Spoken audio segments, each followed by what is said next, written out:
This is Breakthrough News, and you are watching a special edition of the Freedom Side coming to you on this Monday to cover all things happening in West Asia.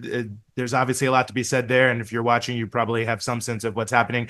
I am one of your hosts, Eugene Puryear, here as always, alongside my intrepid co-host, Rania Khalek. Rania, great to be back alongside you. Great to be back alongside you, Eugene. The world's just changed dramatically again since the last time we did this, huh? Yeah, it's only been a few days, and here we are. And as we get started, as we always do, just want to remind those of you who are watching on YouTube, this is a great time to go ahead and hit subscribe, then hit the bell so that you get the alerts for the things that you have subscribed to. Lots of good things coming out and lots of important coverage as we continue to move forward with both pre-recorded coverage, recorded coverage, live coverage. We've got a lot coming to you this week. Rania, anything you quickly want to remind people before we jump in?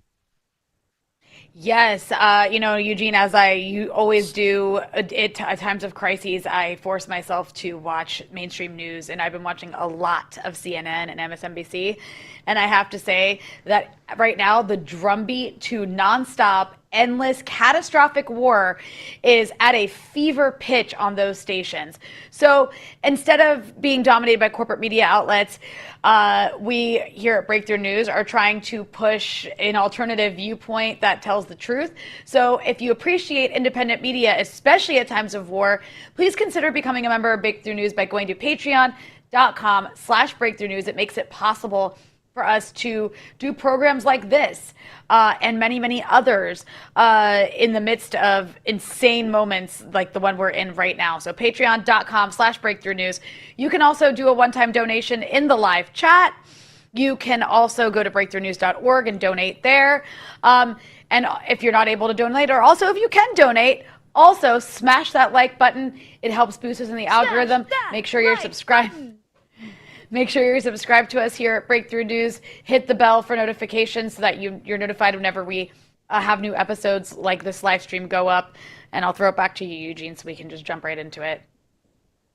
Yes, absolutely. And we've got a lot of great guests lined up for you here. We're, of course, watching the news. There are at least some reports that there could be some breaking news during the course of this broadcast as it concerns Iran and the United States and potential retaliatory attacks. So we're keeping an eye on that for those who may have seen that and are wondering, and we will bring you any relevant updates. And of course, Israel and Iran continue to exchange blows, so to speak, this morning, relatively significantly on both sides. So insofar as that also has any updates in the course of the time we are on live here, we will also bring that to you. So stick with us. We'll have a lot of great guests. We'll break in with any live coverage that we need to break in on. And I think you'll probably hear Rania and I talk a little bit, if you will, about a number of these things as we go throughout the coming hours or so. I don't even actually know how long we'll be on. There's a lot happening, so it could be longer than we think.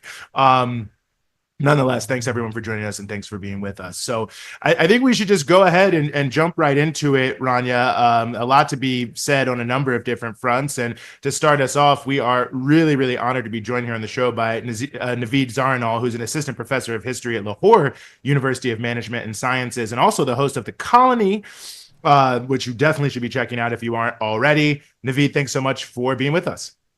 Thank you for having me. Well, great to have you here. And, one of the issues I am curious your thoughts on, early this morning, I saw, there were Israeli officials saying, well, we're working with the opposition in Iran to obviously try to bring down the government. But then on the other hand, I've been seeing and hearing that there have been a lot of unity, even across political differences on the ground there in Iran. And I wonder, what you're hearing from people about, what those in Iran on the ground under the midst of this bombing are feeling. Yeah, so I'm actually not in Iran right now, even though I was living there and teaching there. But as you mentioned, I'm based in Lahore now, and I teach in Pakistan. One really sad thing that I'm experiencing is that when I moved to Lahore, one of my major highlights of the day was to actually get on my phone and talk to my friends in Iran. So I would do long phone conversations with them through Telegram and other apps, and then we would also text message, send stickers and just text message and goof around until we fall asleep. But I lost that access now because what happened is that Israel conducted a cyber attack on Iranian internet infrastructure, and there are even allegations that they stole millions of dollars from monies that Iranians had through these cyber attacks. And they're also trying to, I mean, it's part of the destabilization effort and also the psychological warfare. I mean, Netanyahu is claiming that this is a war about nuclear weapons, and the U.S. is making the same claim. I mean, we all saw how Tulsi Gabbard, who was supposed to be anti-war and who said that Iran is not making a systematic effort towards making nuclear weapons, came out and said, no, I take that back. So that all changed. So the excuse is that this is a war about nuclear weapons, but it is a regime change war, and it's also an attempt to destroy Iranian civilian energy and internet infrastructure. And in order to avoid the cyber attacks, my friends in Iran didn't have access to internet because the government shut down the internet for about 2 days, for 48 hours. But fortunately, it's back on now, so I can be in touch with them to see how they're doing. Even though it goes on and off, I still can't get hold of some of my family members who seem not to have a good connection. But the mood in Iran is actually very resilient. So most people are going about their lives, and they're not hoarding. So if you remember the COVID pandemic in the US, I wasn't here for it, but from what I was hearing was that people were hoarding at the supermarket. So they were, buying tons of toilet papers, and they were, just like the supermarkets were having a shortage problem. And so that is not an issue in Iran, and there's no hoarding, and people are pretty united. And my friends are telling me that there's actually a more social culture now. So people go to each other's homes, they stay together in solidarity. And I think, as you saw yesterday and 2 days ago, there were massive rallies in Tehran in support of the Iranian sovereignty and in support of Iran defending itself against Israel and the United States. I can't imagine what it's like watching this from afar, Navid. I remember when the escalation in Lebanon happened, I was outside of the country last September, and, it's awful to be there and it's awful to be away. And I'm just curious your general feelings as you witness what's taking place. Were you taken by surprise? I think a lot of people were, but there were warnings that this might happen.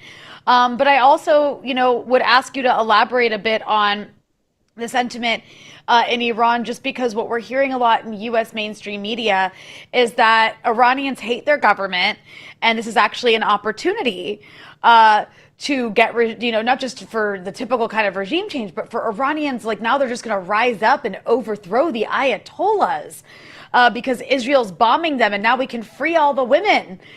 Just all of the topic points that you typically hear. So yeah, I guess I'm just curious your gentle sentiment about watching this happen to your country from afar, and then also some of that propaganda that we're witnessing coming from the U.S. mainstream. That's right. So I mean, I was taken somewhat by surprise. I thought war and unprovoked attacks were a pretty far prospect. But they did happen. But I mean, I was also anticipating them for the last over 20 years. I mean, since 9/11, I've been anticipating attacks on Iran, but still, I didn't think that it is a likely scenario, but it did happen. So there was an element of surprise in it. But regarding the coverage, you're very right. I mean, the legacy Western media, the mainstream Western media, the coverage is so bad that even me, I mean, I'm Iranian. I have pro-resistance politics. I have a PhD in Middle Eastern studies. But I remember on the first day of the attacks, because of the coverage and me following the legacy media and Al Jazeera, which is not Western legacy media, but they kind of recycles a lot of the material that they report on. I was actually psychologically manipulated too, and I was thinking that the collapse is imminent, and there was decapitation, and it is very possible that the government falls.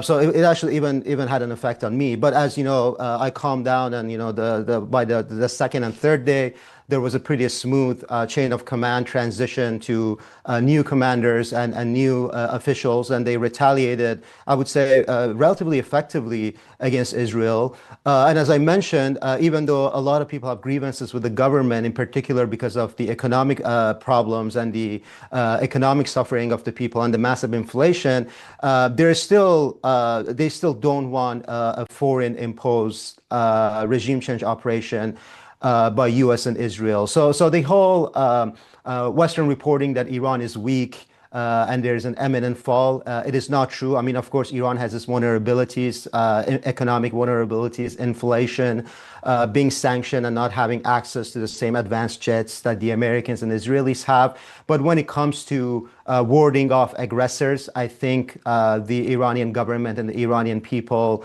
can respond pretty effectively, and we're seeing the evidence of that.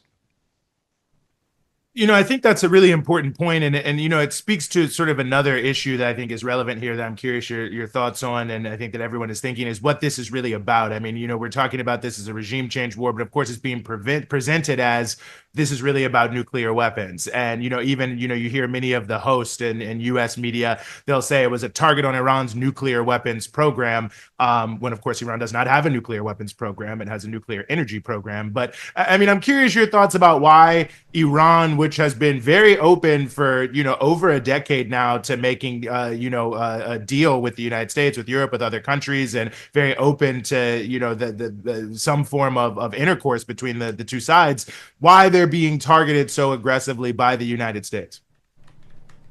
Yeah, I mean, so basically, because I think the objective here is to bring Iran within the U.S. imperialist system.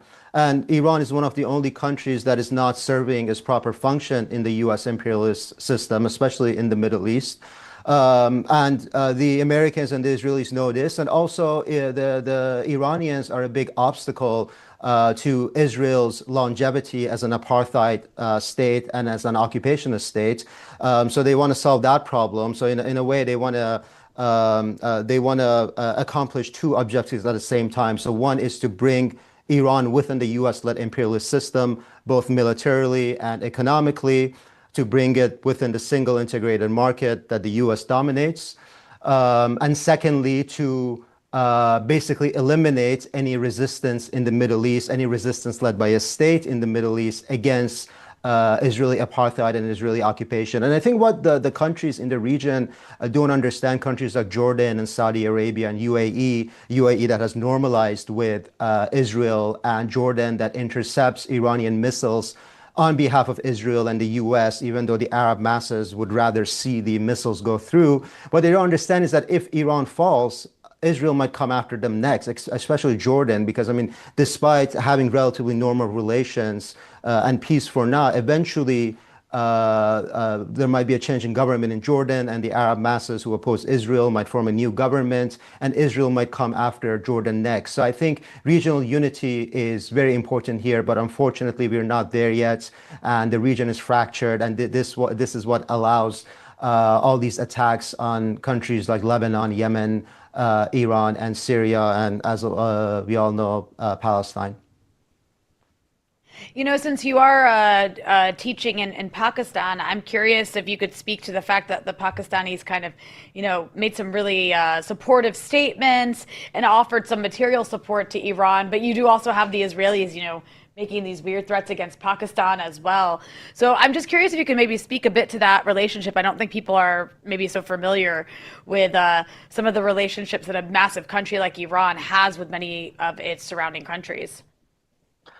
That's right. And I mean, Pakistanis are beautiful people. They're also very resilient, and their national identity is based on Islam. So they show solidarity to all Muslim nations, all the way from Malaysia to Morocco. It doesn't matter. And when it comes to Iran, even though there has been a lot of kind of Wahhabi proselytization in Pakistan, and I think you might know that they changed Khuda Hafiz, Khuda being a Persian word for God, to Allah Hafiz.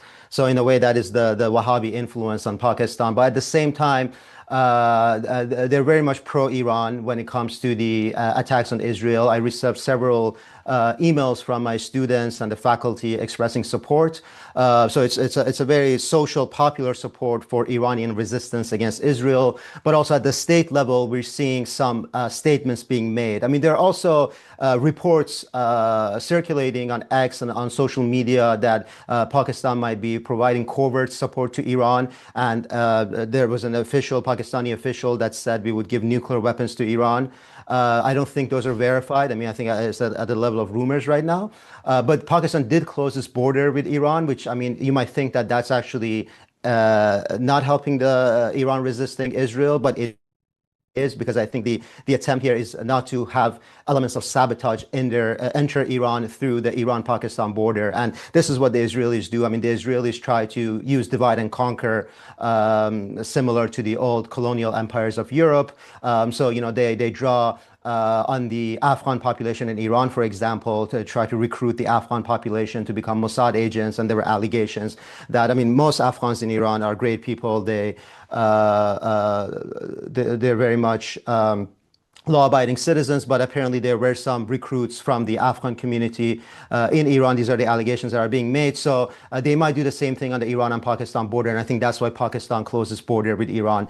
But overall, I would say it's a very good relation, and Pakistan is one of the only countries that has stepped up for Iran, even though when it comes to military support, I don't know the extent of that, and for now, we don't have any verified reports about what they're doing on that front. But at least spiritually, they're supporting Iran very unequivocally, and I think that's important.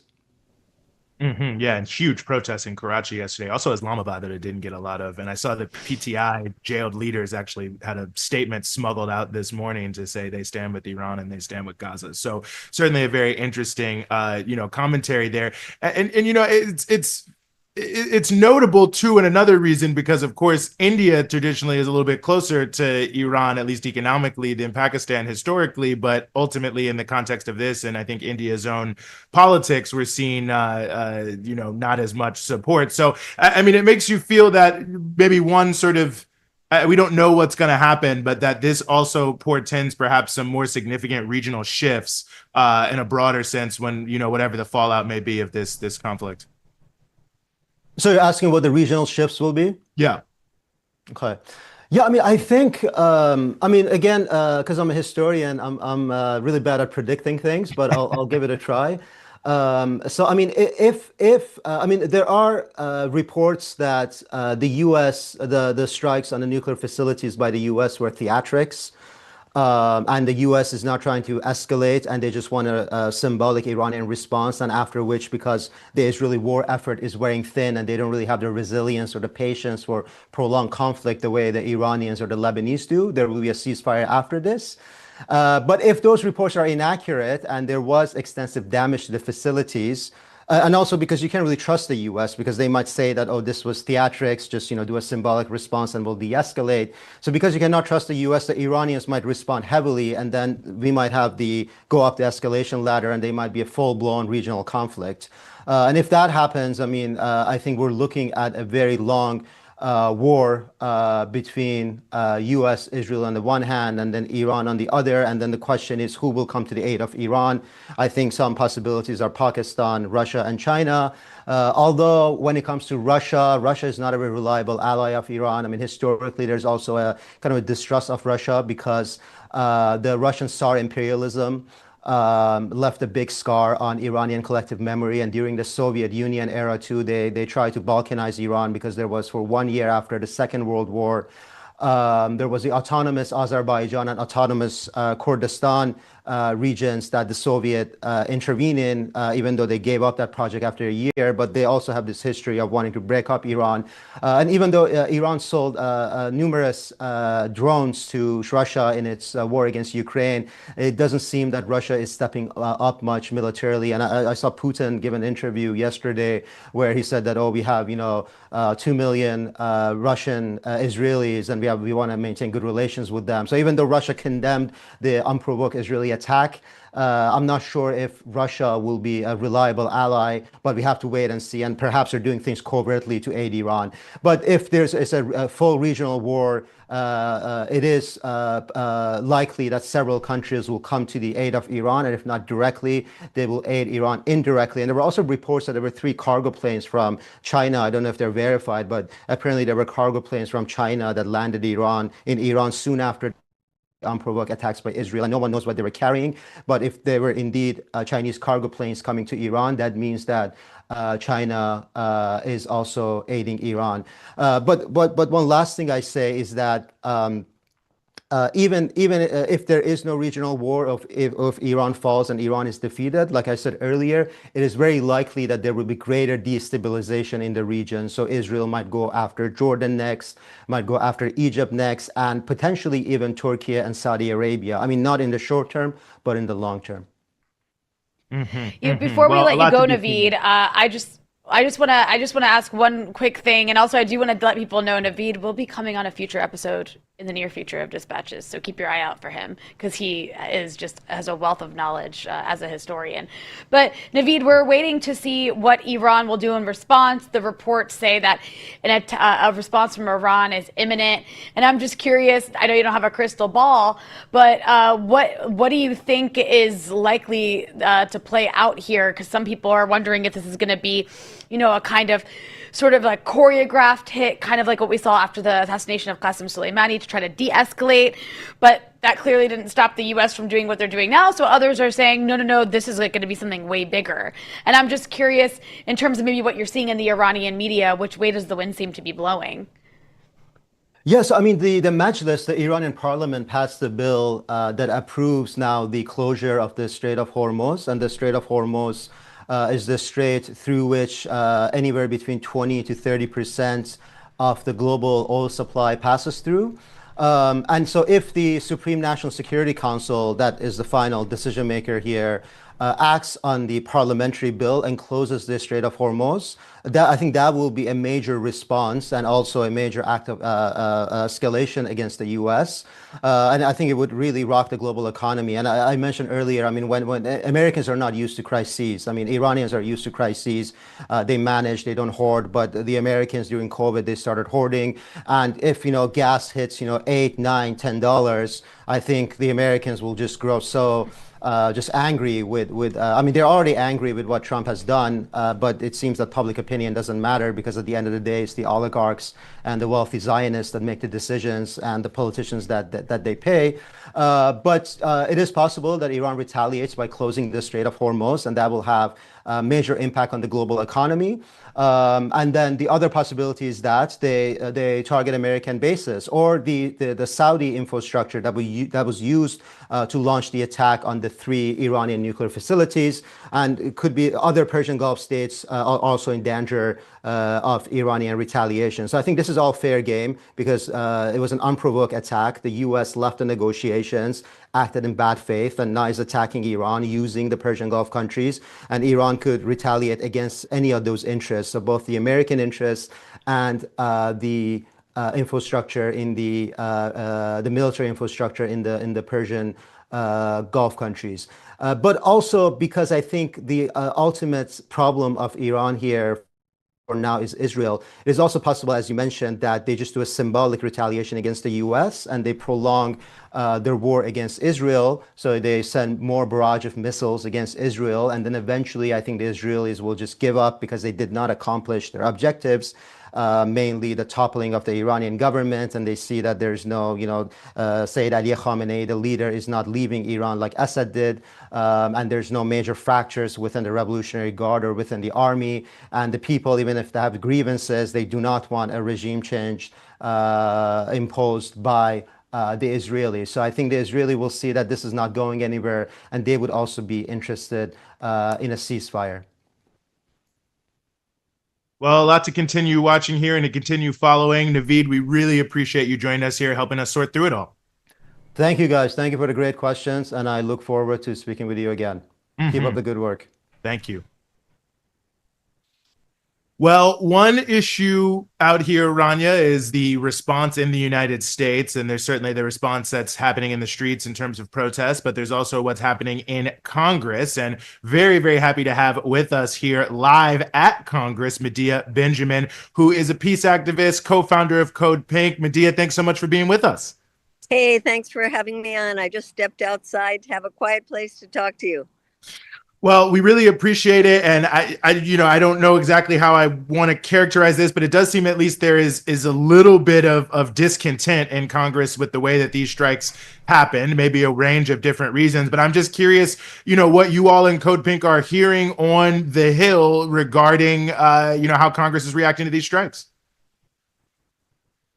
Well, Congress is not quite back yet. We're going to their offices, but they don't come in until this afternoon. But we can tell from the War Powers Act that was quickly put together on the Senate side by Tim Kaine and on the House side by both Tom Massey, the only Republican in the entire Congress who has come out in favor of a War Powers resolution. And that, for your viewers who don't know, is a resolution that says that only Congress can get the U.S. involved in a war, not the executive branch, and that Trump needs authorization from Congress. So Tom Massey teamed up with Ro Khanna, a Democrat, to introduce a war powers resolution. Now, during the time that Congress was on recess last week, 43 members of the Democratic Party signed on to that. And now that they're coming back this week, we're getting a lot more members signing on. The problem is we need Republicans. So while Tom Massey has been very good, he has had his own conflict with Trump. Marjorie Taylor Greene is the only other member of Congress who has been openly against these strikes. Now, she has had a good relationship with Trump. She has not signed yet onto the War Powers resolution. We flooded her office this morning, about 20 of us, saying, hey, she talks a good game, but why hasn't she signed on to this resolution? They said the excuse was that she was on recess and that she's coming back today. So we shall see. But for the most part, there's been a very timid Democratic opposition, no fiery opposition, and there's been almost no Republican opposition. Medea, your sunglasses are so cool. I had to say that. Look, you're someone who has been on the Hill so many days of the year for the past 20 months, just going at every member of Congress you can about the genocide in Gaza. And always in the background there's been this like rumbling of threats against Iran. And now we're here with an open U.S. war in Iran.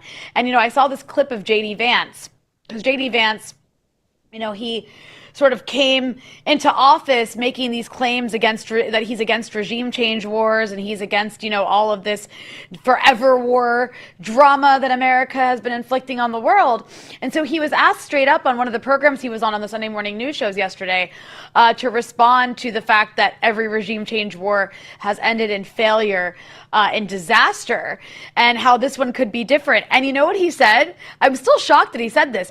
He said, yeah, but those wars were overseen by stupid presidents.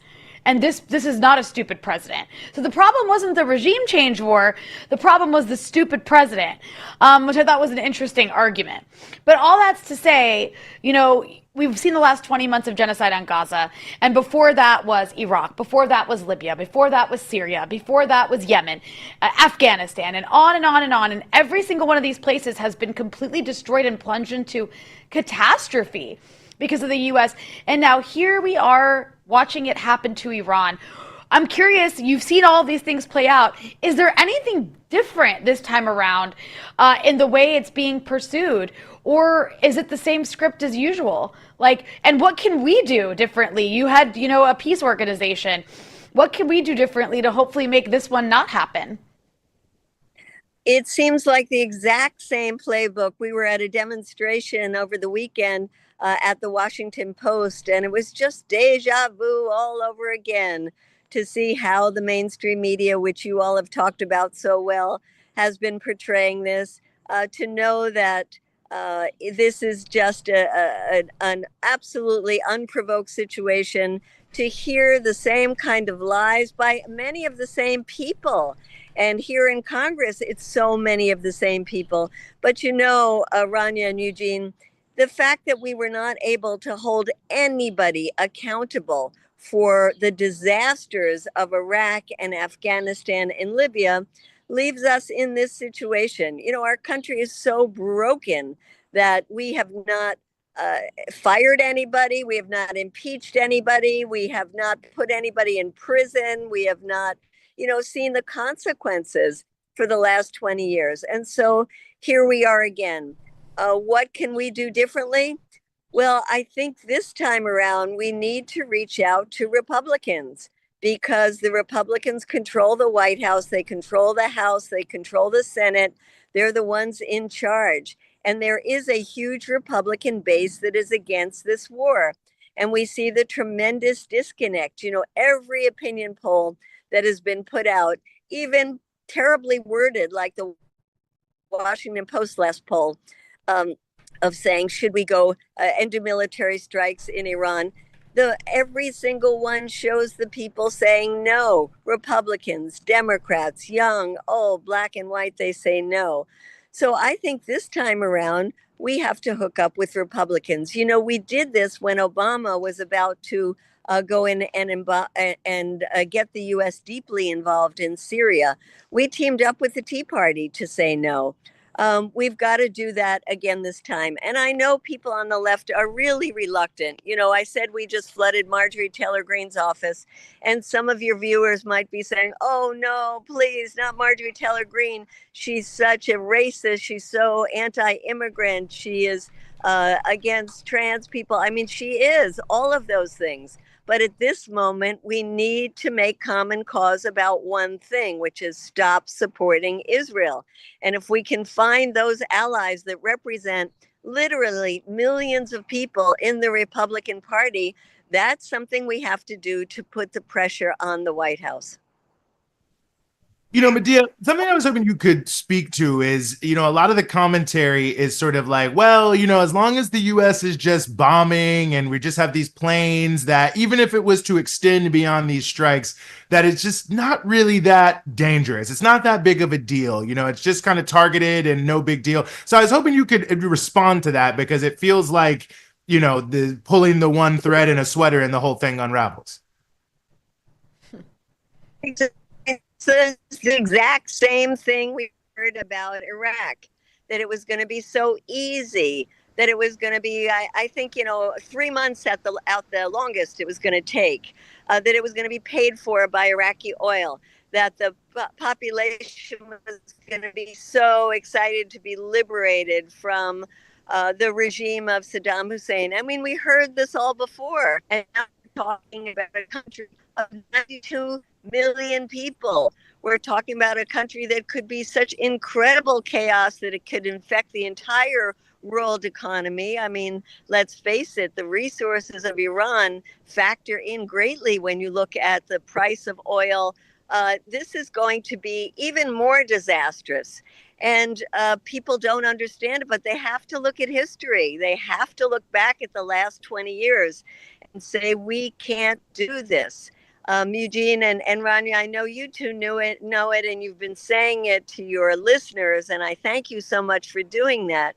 But we can't be strong enough in our response of saying, do not believe the hype. Do not believe anything that's coming out of the Trump administration. I mean, some of us, including myself, got taken in that they really wanted to negotiate, that they really wanted a deal. Some of us got taken in that they weren't going to do these strikes, like myself. And, you know, enough is enough. They fooled us so many times. They lied to us so many times. They have no idea how Iran works or doesn't work. We saw that with the clip with Tucker Carlson and Ted Cruz. He doesn't know the slightest thing about Iran, and yet he's one of the biggest cheerleaders in Congress for U.S. military intervention. So, yeah, don't believe anything they say, and they are totally incapable of stopping this once it starts, unless we, the people, rise up and demand no. Mm-hmm. You know, one of the arguments they love to use over and over again, it's kind of a cookie cutter argument they've used it on all of the countries that we've talked about, is they treat their women so horribly, we have to save their women. And I raise that with you, Medea, because CODEPINK is a feminist organization. And you've been to all these places. You've been to Iran, you've been to Afghanistan, you've been to Gaza, and all across Palestine. So I guess my question for you is, you know, how do you respond to that claim now after what we've seen, what all of these horrific wars have done to women across the region?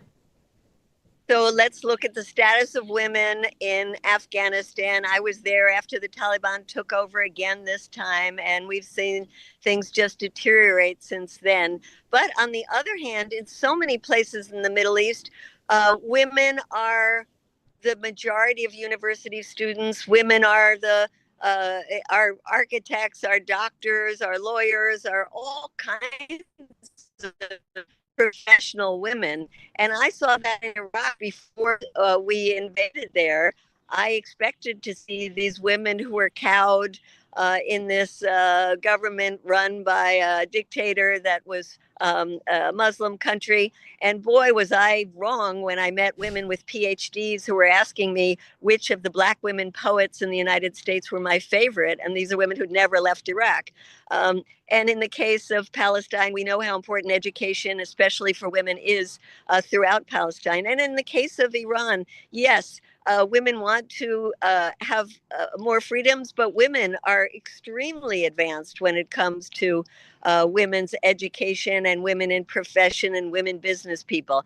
Now, that doesn't mean that I think the government of Iran is great. I think many people would like to see a change in the government of Iran, but please, they say, we don't want it coming from Israel. We don't want it coming from the US. They are not our liberators. They have made things worse for us, just as the sanctions have been horrific for women. So get the US out, get Israel out, lift the sanctions, let the Iranian people determine their own country, let the Iranian women fight for their rights. Mm-hmm. Well, Medea, as always, we are very grateful to CODEPINK being on the job there in Congress and holding people's feet to the fire and trying to move the agenda here. And we appreciate you taking a little break from that work to join us here on the Freedom Side.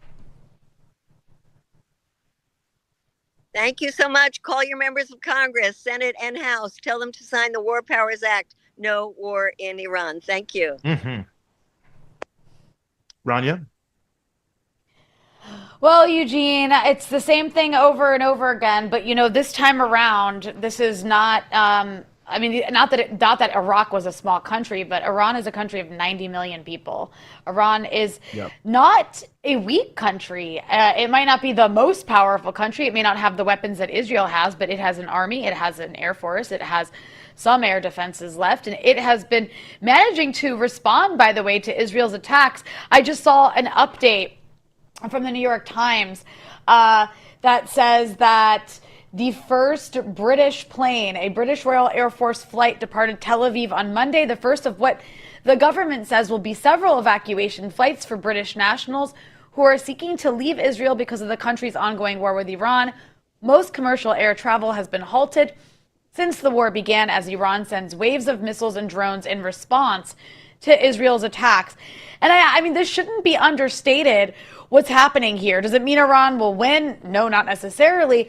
But never has there been a time, at least since I can remember, Eugene, when the Israelis have faced repercussions from an actual state for their aggression. And in this case, Tel Aviv is being bombed by Israel on a regular basis. I'm sorry, by Iran on a regular basis, to the point where flights have stalled and foreign countries are evacuating their nationals. It's really scenes that are more reminiscent of what I've seen in Lebanon, for example, than in what's supposed to be the sort of first world Sparta state on the front lines of imperialism called Israel.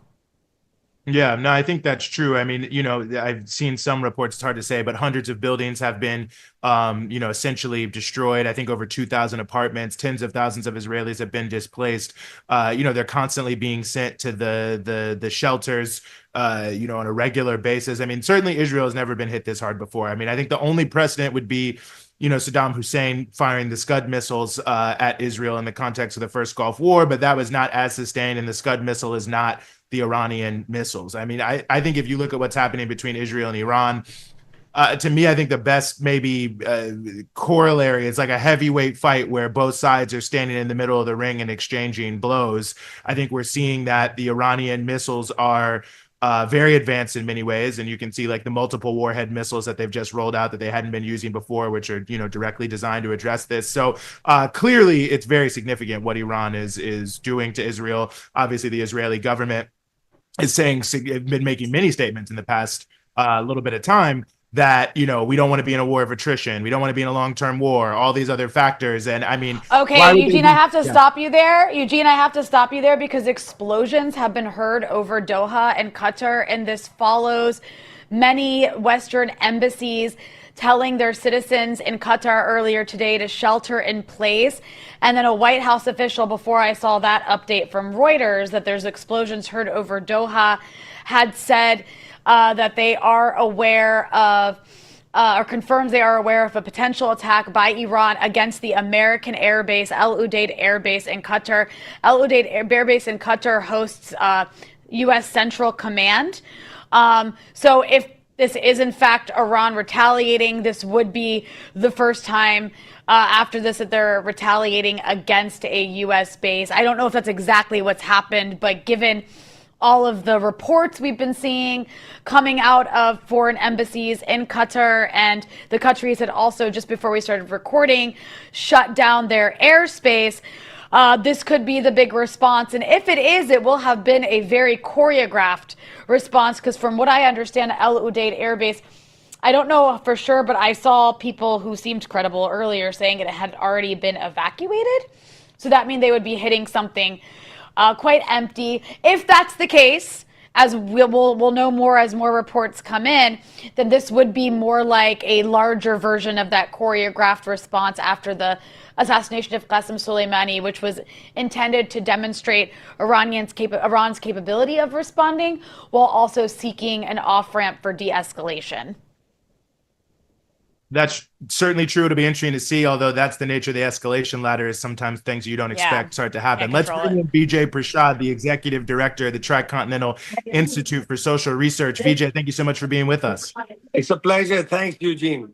Well, let me ask you if this is happening and Iran is striking back at U.S. air bases in Qatar. I mean, how are you seeing this? Is this something that you think will be, 1-2 tit for tat, or is this potentially something that could draw us deeper into an even deeper conflict? Eugene, if anybody can tell you exactly what's going to happen tomorrow, that would be amazing. It's very difficult in this kind of circumstance to be as predictive as one would like. It is certainly the case that Iran is a very proud country. There's 90 million people. They have been hit by the United States directly. Mr. Trump has made quite offensive statements about Iran. Iran is saying, look, frankly, you did strike us, but you haven't been able to completely neutralize our nuclear energy enrichment capacity.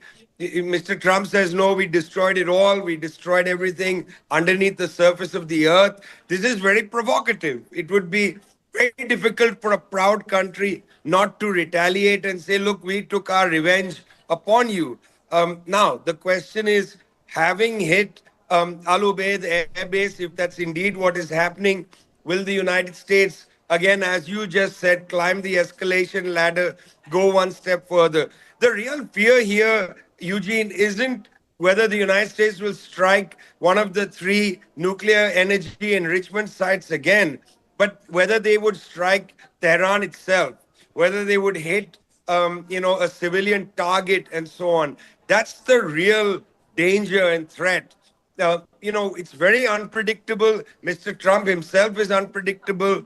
Hard to say. My feeling is if this is a hit on Al Ubaid, it might actually be the process to start a substantial de-escalation, if that is indeed the case. I wouldn't like people to immediately get excited and think, oh, well, this is going to be the jaws of hell opening. The jaws of hell can open at any moment, but also sometimes a strike like this is the door to de-escalation. It is interesting to see. Now we're seeing Vijay, I'm sorry, I'm like monitoring the news as you're on. Please don't take it personally, but it's a big story. There's Iranian ballistic missiles being shot down, it looks like, over in the skies of Qatar. So you're very right. If that's the case, this could be the beginning of de-escalation, but of course it's still quite early to know for sure. But that said, you would wonder also if the Qataris kind of played a role in choreographing this as well, since they have often played a mediating role. All that's to say, though, Vijay, while we wait to hear more about this, you're always good on the global take here. And I think that the world has changed pretty dramatically in the last 20 months since the genocide in Gaza started. But that genocide in Gaza really demolished whatever was left of international law. And now you have the US joining the Israelis to attack nuclear facilities of a sovereign country. You've got the EU, the European countries applauding it or staying silent or being confused about what to say. It seems like we're kind of living in the law of the jungle here. What does this say for the future when you have countries bombing each other like this in a way that, I can't remember really seeing, not to this extreme degree, at least in my lifetime? Well, there's a couple of things I really want to say, Rania, to that. Firstly, I think that whether the United States is publicly saying that it's trying to enforce nuclear non-proliferation, whether that is true or not, this particular strike on Iran is going to reinforce the idea around the global south that the only way to save yourself from a random, decadent US attack is to actually get nuclear weapons.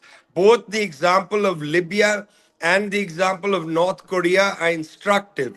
Libya gave up its nuclear weapons and the state was destroyed. North Korea has nuclear weapons. Nobody has dared attack it directly. The Iran example reinforces the view that, look, let's go and find ourselves a nuclear weapon. This is exactly what people must be thinking in Myanmar. This is what they must be thinking in Turkey. That's one, that in fact, this attack is going to increase nuclear proliferation, not non-proliferation. The second point is people need to consider the United States has opened a very ugly door. It's true that in 1981, the Israelis flew across Syria, across the entire great Syrian desert and smashed the Osirak reactor in Iraq. It's not the first time that a nuclear facility has been hit. The attack on the Osirak reactor was very dangerous, but somehow that did not become, a parameter. People didn't follow that. This one is dangerous. What if now the Indian government decides to send some missiles across to attack the Pakistani nuclear reactor? This is a very dangerous precedent. People need to think about it. The US attacking the Iranian enrichment sites, it's not really something that can be merely held within the boundaries of Iran. This is going to become an example. Others are going to think it's fair game now. Very dangerous precedent set by the United States. But again, I'd like to say it's not the first time. The Israelis already hit the Osirak reactor in 1981. This is a repeat of that at a much greater scale. Vijay, in his accession speech, if you will, the current general secretary of the Communist Party of India, Marxist, made a really interesting comment that has stuck with me, that 25% of the world is either living under socialism or in socialist-oriented countries. And I wonder, in the context of this, where there's so much we're against, how much it speaks to the importance of rebuilding a socialist movement and a communist movement and talking more about what we're for. Yeah, I mean, look, I 100% agree with you, Eugene, that it's just not enough to say we are against this, we are against that. We are for peace, firstly. We are for peace. We are the first ones to stand up for peace and to say that war is not the answer. We are the first, before anybody else. We condemn the bombing of Iran because it's an unprovoked war. It's a violation of the UN Charter, Article 2.4. We are for peace. We are also for development. We want to see people transcend the basic horrors of everyday life, hunger, illiteracy, and so on. That's the socialist dream. That's what we stand for. I don't care to live my life just saying no to the kind of ugliness of imperialism. I, like you, want to say yes to various things. One of them is to see people transcend hunger. That's what they have been trying to do in Iran, regardless of whatever flaws one finds in the Islamic Republic. I mean, it is basically trying to build a state where people are struggling to emancipate themselves from some of the horrors of everyday life. Look, frankly, in places like Iran, there was not the luxury of building a bourgeoisie with a bourgeois culture and so on. It was a monarchy, for God's sake, backed by the United States until the revolution of 1979. You're not going to get some liberal government there. It has its own history, its own suppressions, its own culture. You got to watch it develop, fight its own battles. Bombing it isn't going to bring some American liberal democracy there. For God's sake, when is that lesson going to be learned? Vijay, sorry, really quick update. The Iranians have definitely tried to hit the air base. Air defenses have been activated. Also, they have apparently struck U.S. assets potentially in Iraq. I'm not sure the details of that, but that seems to be understood to have happened. Stands to be seen if maybe they'll eventually include Bahrain in that. Bahrain also hosts a massive U.S. naval fleet. But back to what we were discussing here, it seems like you wrote the piece on hyper-imperialism for the Tricontinental Institute. And I think that this is an example of that. This is an example of the kind of hyper-imperialism you were talking about. It seems like we're in a world where this decadent U.S. run by lunatic idiots is completely out of control. And the Israelis are completely out of control.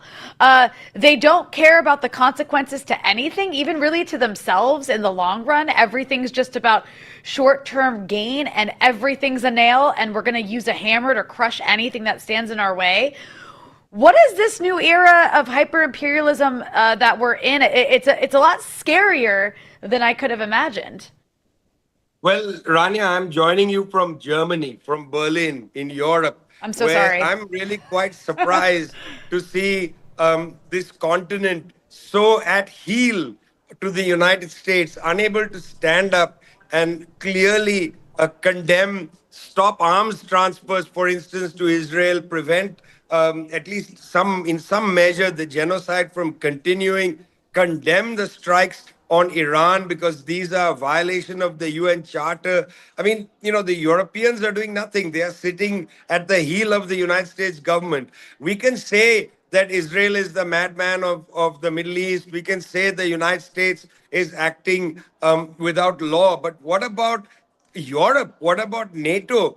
They all seem quite content to watch this happen. I'm actually of the view now that the silences coming from around the world are pretty shocking. I'm waiting for even China and Russia to go strong in the UN Security Council. Where are they right now, bringing resolutions forward to stop this Israeli madness, an illegal attack on Iran? Where are they? Where are the UN resolutions to condemn this? We might say, okay, UN resolutions are toothless. They should still be there. When Russia entered Ukraine, there were a raft of resolutions. Where are the resolutions now? Do people not see that this is a violation of the UN Charter? This is an illegal war of aggression conducted by Israel and the United States against Iran. The start of this war wasn't the attack on Al Ubaid air base in Qatar or some assets in Iraq. And besides, the US has 900 military bases around the world. If you spit anywhere, you got a good chance of hitting a US airbase anywhere in the world. Yeah, I know, Vijay, I know you have a lot going on and you got to get on stage and do a couple other things. So we really just want to thank you. I also want to commend you on that tracksuit you're wearing. It looks great. And I hope that everybody following Tricontinental, which is Palestine all the time. So hopefully, you'll join us again soon. Thanks so much, Vijay. I appreciate it. Bye. I got to find out where Vijay got that tracksuit from. That is very cool. But it's fantastic. Cool. It looks great. Palestine tracksuit, good thing. Anyway, go ahead, Rania. You were gonna jump in. Oh, I'm sorry. I've been tracking these updates. So I mean, basically, what we've got going on here. I'm not saying this to downplay what Iran has done, but Iran has basically bombed a largely empty American air base, or air bases, I should say, in the region. I assume we can probably expect attacks. Do we know that? Who's reporting not just. That? That's well. I mean, the U.S. knew the U.S. basically emptied as much as it could Al Udeid Air Base and fortified. Like anybody who's there is like fortified right now. And there's also been shelter-in-place orders that were put for even citizens. U.S. citizens received a shelter-in-place order like earlier today. I got some messages from friends asking me if that happened in Lebanon as well, which it did not. But all that's to say, the U.S. saw this coming, though. The U.S. knew what Iran's options were before they hit these nuclear sites. So we know they've been taking precautions across the region, knowing that they have 40,000 U.S. military personnel at least spread across the Middle East that could be targeted by the Iranians in retaliation. So they've taken all the precautionary measures they need to. So from what I understand, so far it's been confirmed that the Iranians fired missiles at the airbase in Qatar. It seems as though a missile was fired at Iraq, though I'm still not clear on the details there. And smart people are speculating that we could expect to see also attacks on American assets in Syria and potentially Bahrain, but that stands to be seen. Going for the airbase in Qatar instead of the UAE does say something to me. I'm not entirely sure what. I can only speculate. But I imagine that, Qatar has played a mediating role, and the response from the Qataris, which have a decent relationship with the Iranians, would be quite different than upsetting the Emiratis. So I think that Iran is really thought about what the response could be. And, I thought about this too in terms of Iran hitting American assets across the Middle East, Eugene, and what that would mean. And you also have to look at the fact that Iran has been bombing Israel for, obviously in retaliation for Israel's aggression, but that is the biggest U.S. asset in the Middle East. So it doesn't really get any bigger than attacking America's gem. So I think that they're going to continue to try to cause pain in Israel and kind of bring life to a standstill as they have been in response. And I think I saw Elijah Magnier, who's somebody who we'll be having on the show later on in this episode, who said something on Twitter along the lines of every Iranian missile that hits Tel Aviv is felt in Washington, D.C. Yeah. No, I think that's a very, very prescient point. And I believe that this video that we're seeing here on the screen, although I'm being told it's unverified, is of the strikes by Iran on Al Udeid Air Base there in Qatar. So that's what you're seeing there on the screen. And as more aspects of this come to light, we will try to bring them to you. But to help us bring many other things to light, including this event itself, we are very happy to be joined once again by Mohammad Marandi, who teaches at the University of Tehran. Professor, thanks so much for being back with us. Hi, Eugene. Thank you for having me.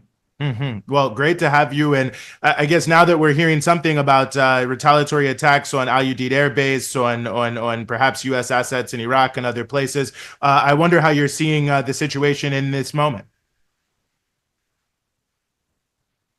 Well, obviously, the Iranians had to retaliate. And since the American regime, the Trump regime, did not kill any Iranian citizens in its airstrike, I think that the Iranians decided probably to do the same. But it is, I think, a show of strength where Iran strikes American air bases, especially Qatar in particular, because that is where CENTCOM has its forward base.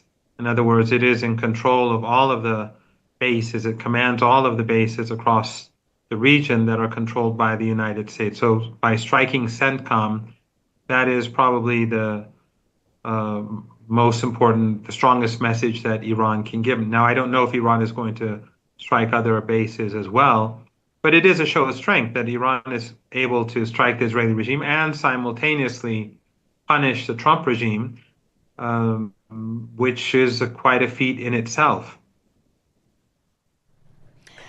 I mean, it's really incredible to see that you have all of these American officials constantly, portraying Iran as this incredibly irrational actor. They can't have a nuke. They'd absolutely use it. They're crazy with their ballistic missiles. And, Iran, the Iranian regime is so evil. But, at every point, all of the aggression, unprovoked aggression, And all of the insanity is coming from the Israeli and American side. And at every place you see the Iranians want an off ramp. They want to de escalate because they don't want war, which is the rational response. But of course, you also have to respond when you're hit. So I'm just curious about the Israeli factor here, because you could have a scenario where, like you said, the Americans didn't kill any Iranians in their attacks on those nuclear sites. So the response is to, hit these bases and not necessarily cause casualties, which they absolutely could cause casualties. But then there's the Israeli factor, because Donald Trump, the Americans, who knows, they're insane, but they may say, okay, Iran responded, nobody died, we're done here. But the war with Israel continues. So I'm curious how you see that aspect of this playing out. Well, the Israelis, when they launched their unprovoked attack, they murdered lots of innocent people. And they brought down apartment blocks with everyone inside, killing many, many children. Today, we had a significant number of civilians murdered. In Tabriz, there were two 7-year-old boys who were buried. And we have the same across the board. They bombed ambulances, they bombed hospitals, they bombed the Red Crescent. This is, and it's the point that you make is important. Iran is the evil side, whereas it's the United States and the Israeli coalition that's carrying out the Holocaust in Gaza, the genocidal attacks. And Rania, you and I both have lived in Beirut. We know how the Israeli regime was massacring people in Dahi in southern Beirut, and destroying the whole south of Beirut, whereas Western journalists were saying these are Hezbollah strongholds, and other cities as well. So Western mainstream journalists or legacy media journalists were providing cover for the regime, but they were slaughtering ordinary people, yet they are the civilized world. They, although they're ethno-supremacists, although they view Palestinians and others as subhuman, they are the free world, and we are the evil ones, and we are always demonized. I was on Democracy Now! Today, and the host, Amy, I forget her name, she was talking about the Iranian regime, and she's supposedly anti-war. So she was talking about the Iranian regime, and then she spoke about the notorious Evin prison, and then she brought on a guest with me, and the guest was saying they execute people simply because they protest. These narratives that they create, which are all false, and no one was executed in Iran ever for protesting, but that's how it is in the West. They depict Iran, and they demonize Iran. Even the so-called anti-war people, the left, many of the left, they depict Iran in this as a menace, as evil. They've been doing it for 4.5 decades now, and that justifies aggression. That justifies murder and atrocity. That's why many people in the West, they support these strikes. And you see those who supposedly oppose war, like Democracy Now!, in a sense, demonizing Iran. And then I saw CNN talking about Iranian sleeper cells in the United States. I mean, CNN is no different from Fox News. They're trying to, again, demonize their own American citizens in the United States in order to create fear, again, to justify war and aggression. So it's very difficult to distinguish between many of these trends in the United States, but all of them do one thing, and that is they justify aggression, willingly or otherwise. In the case of Democracy Now!, maybe that's not the objective, but in any case, that's what they do effectively. And if you say anything other than, yes, of course, we shouldn't bomb Iran, even though it is, you have to say, even though it is evil. Otherwise, you're attacked by the mainstream and you're seen as propagandist or a mouthpiece. But that's how it works. In order for the United States and the establishment to maintain control, the other side has to be evil. And so Iran, as you pointed out, is the responsible actor. Iran never initiated war. Iran never intended to use or develop a nuclear weapon. All the sites that the Americans and the Israeli regime bombed, they were monitored by the International Atomic Energy Agency regularly. Their investigators were constantly inside these buildings and these installations, but you won't hear that in the Western media. And then you see people like Tulsi Gabbard flipping. One day she's saying the truth that Iran is not developing nuclear weapons. Iran never was. Even before 2003, Iran was not developing nuclear weapons. The International Atomic Energy Agency never said such a thing. But then she flips because that's what they want her to do. Sorry, before, I know Eugene's got a question for you, but I just want to point out about the prison that the Israelis bombed. I really find it so stunning that that was something that was celebrated, when if you're claiming to be against this prison, wouldn't bombing the prisoners at it be bad for the prisoners that you're championing the release of? I just found that to be like a bizarre contradiction, but Eugene, go ahead.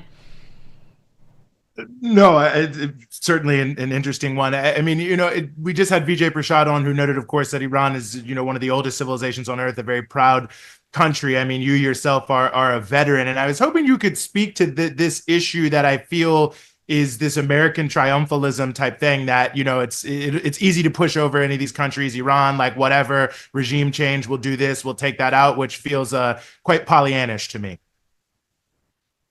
Yes, unfortunately, that's something that exists in the United States. Even in 2016, as you recall, when Trump was elected and he was Putin's puppet and a Russian agent, when he decided to fire missiles at Syria, and back then they used the OPCW, just like the International Atomic Energy Agency. All of these international bodies that were created post-Second World War are controlled by the West. And so they are judge, jury, and executioner. And so back then, when Trump started firing missiles at Syria and killing people there, suddenly even his opponents, who were calling him Putin's puppet, they applauded him and said he's finally turned into the president. So waging war and killing people is something, unfortunately, that is celebrated, at least in mainstream American culture. Mainstream meaning the powerful institutions and cultural institutions that make up a lot of U.S. culture, or manufacture U.S. culture, or guide U.S. culture. They celebrate this sort of thing, and a lot of Americans fall for it. And this is, I think, what is destroying the United States, these never-ending wars. If ordinary Americans saw the world in a different light, they would not have allowed the United States to invade Iraq. They would not have allowed the United States to destroy Libya. They would not have allowed the United States to engage in a dirty war using ISIS and Al-Qaeda in Syria, and they would not have allowed the United States to engage in a genocidal attack on Yemen by supporting Saudi Arabia for so many years. But that is a problem. That, I think, that is what makes the United States exceptional, actually. The exceptionalism of the United States is in the violence that it pursues and the arrogance which its elites promote.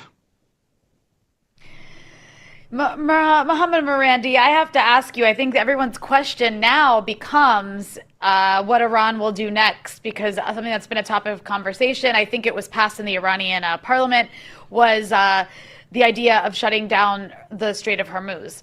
And I know that has to be approved by Iran. I think you can correct me if I'm wrong, by Iran's Supreme National Security Council. I don't know if that's the name of it, but either way, it sounds quite democratic that it has to go through so many rules and has to be approved by so many people in Iran. I'm just saying, whereas in America, we just have a president that can just start bombing things without anybody getting to vote on it, even the people that we vote to supposedly represent us.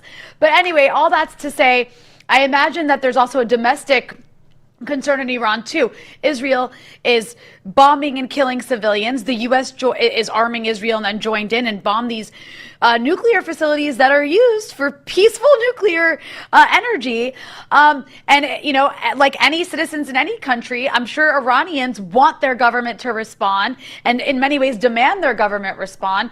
So I'm curious, you know, what do you think is going to happen in terms of the government's decision on the Strait of Hormuz, especially because, I mean, obviously that can shut down much of the global economy, especially when it comes to the movement of oil shipments, but also could backfire on Iran. So I'm sure there's a lot to take into consideration when it comes to that.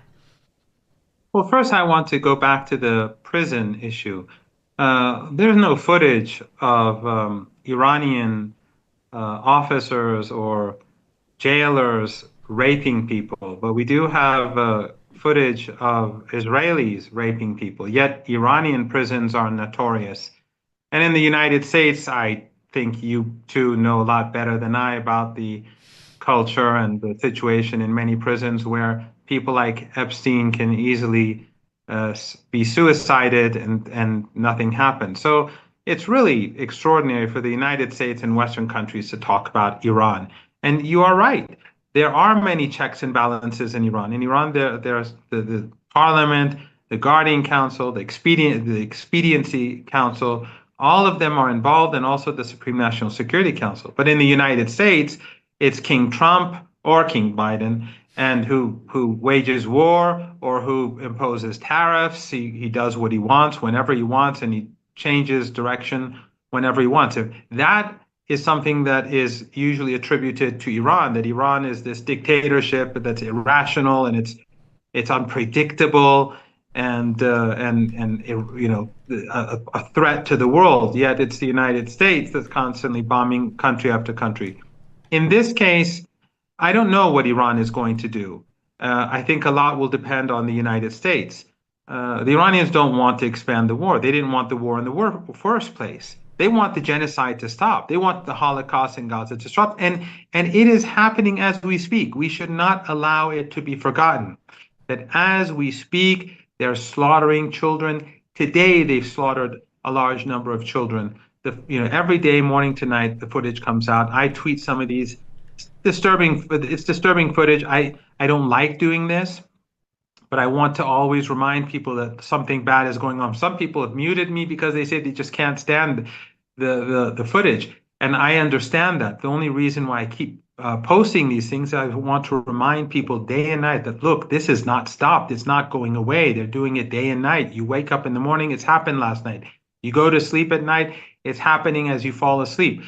So for Iran does not want a regional war. It wants this genocide to stop. And the reason why these attacks have taken place against Iran is because Iran is opposed to ethno-supremacism and ethnic cleansing and genocide. That's it. The nuclear program, there's no evidence that it was ever anything but peaceful. The board of governors in the International Atomic Energy Agency is comprised of 35 members. People can look it up. It's dominated by Western governments. If I'm not mistaken, 17 European and North American, Japan and Korea, that gives them the absolute majority. They can condemn whoever they like, whenever they like. So it's not a democratic body. But the technical experts at the International Atomic Energy Agency have never said that we have evidence that Iran is producing a nuclear weapon. Iran has a nuclear power plant. It needs to be able to produce energy, because if tomorrow the United States sanctions it, then we'll have to shut down our power plant as well as the other power plants that they're building. 20% enrichment is needed for medical isotopes, which we, for cancer patients and for other things that we do in Tehran. And the 60%, I've said this for years. I've said this on BBC Hard Talk during the negotiations 3 years ago in Vienna when I was the media advisor for the team, that this is for leverage. If Iran does not have leverage, do you think the United States is ever going to remove sanctions on women and children? If they would, why don't they remove sanctions for Cuba, which is where people are suffering day and night? They remove it for ISIS and Al-Qaeda in Syria, but not for Cuba, and they'll never remove it for Iran willingly. So they know this. Everyone knows this. The Western media knows this. Western elites know this. But they choose not to say this. They choose to demonize Iran because this is an empire that wants to remain in place. But the problem is that this very same empire that wants to remain in place is destroying the UN Charter. It is destroying all these institutions that it created in order to maintain its own hegemony. And it's undermining all of them. That is what's extraordinary. And it shows that it's not Iran that's irrational. It is the United States and its European allies that are irrational.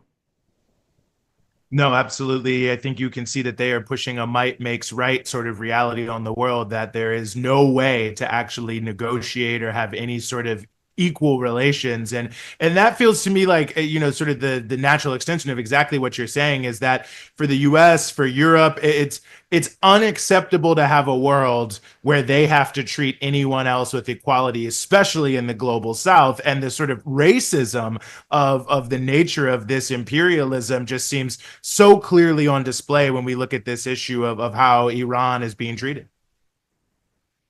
And there's another interesting thing here. A lot of young Iranians, they did not experience the revolution. They did not experience the war where the United States and the Europeans gave Saddam Hussein chemical weapons and where they supported Saddam Hussein in his invasion of the country. They lived through sanctions, which has made life in Iran difficult in its own way. But many of them have been influenced by the West, and they were influenced by Western narratives.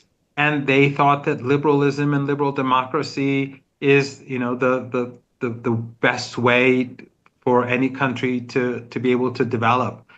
And then these young people who have been, in a sense, westernized or sympathetic to the West or supportive of the West, their whole worldview has been shattered gradually over the last 21 months when they've been seeing in Gaza. But when the United States supported the Israelis as Iran was negotiating, when they supported their aggression against Iran, that shattered their worldview and their faith in anything Western.